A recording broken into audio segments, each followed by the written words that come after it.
What happens when a single dinner tears a family apart? The table was set with golden turkey, mashed potatoes, and the faint glow of candlelight promising warmth. But for Lena, that Thanksgiving was the breaking point, a moment where words became knives and choices reshaped her future. Lena was 28, a freelance artist scraping by in a cramped city apartment. Her paintings, vivid with emotion, lined the walls of her studio, but they hadn't yet found a gallery. Her family, her mother, stepfather, and younger sister, Claire, never understood her path. To them, her art was a hobby, not a career. Claire, 19 and in her second year of college, was the golden child, her tuition fully funded by Lena's late father's savings, which Lena controlled as the executor.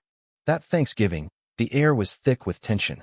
Lena arrived at her mother's suburban home, her portfolio tucked under her arm, hoping to share her latest work. She'd been invited to a small gallery showing her first real break. But as the family gathered, Claire's smirk set the tone. "Still playing with paints?" she quipped, slicing into the turkey. Lena forced a smile, but the jab stung. Her mother chimed in. "When are you getting a real job, Lena? You're not getting younger." The room laughed, but Lena's chest tightened. The dinner unraveled. Claire, emboldened, mocked Lena's starving artist life, her voice dripping with condescension. "You're wasting Dad's money on dreams that'll never pay off," she said, waving her fork. Lena's stepfather nodded, adding, "You should have studied something practical, like Claire." The words hit like a slap. Lena had sacrificed her own education to ensure Claire could attend college, dipping into her own savings when the fund ran low. Yet here they were, tearing her down over a meal she'd helped pay for. Lena's voice trembled as she defended her art, her passion, her life. "I'm building something real," she said. "It's not about money, it's about meaning."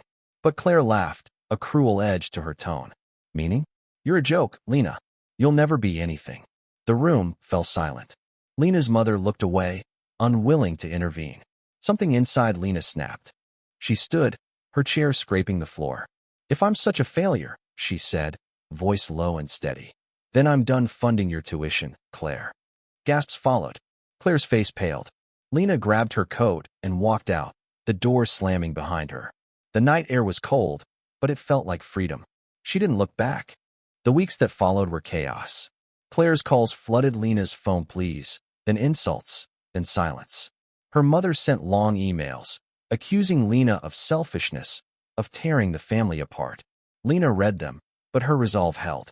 She'd given everything to her sister, only to be mocked. She transferred the remaining tuition funds to a savings account for herself, a decision that felt both liberating and heavy. For the first time, she prioritized her own dreams. Lena threw herself into her art. The gallery showing was small but electric. Her paintings raw, vibrant depictions of struggle and hope drew a crowd. A local critic praised her work, calling it a voice that demands to be heard. Orders trickled in, then poured. Lena's apartment, once a symbol of her struggle, became a sanctuary of creation. She worked late into the night, her brushstrokes carrying the weight of her choices. But the cost lingered. Lena missed her mother's voice, even if it came with judgment. She wondered about Claire, now working part-time to cover her tuition. Guilt crept in, but so did clarity. Lena had spent years putting her family first, dimming her own light to lift others. Walking away wasn't just about pride, it was about survival. Months later, a letter arrived. Claire's handwriting was unsteady, the words raw. She apologized, not just for the dinner, but for years of taking Lena for granted.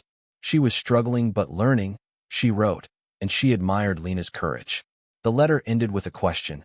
"Can we talk?" Lena held the paper, tears blurring the ink. She didn't know if she was ready to forgive, but the door was open, just a crack.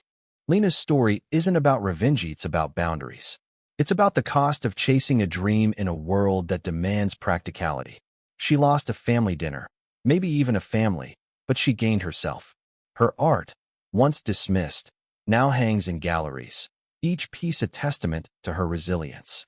And as she stands in her studio, paint on her hands and hope in her heart, Lena knows, sometimes, walking away is the only way to move forward.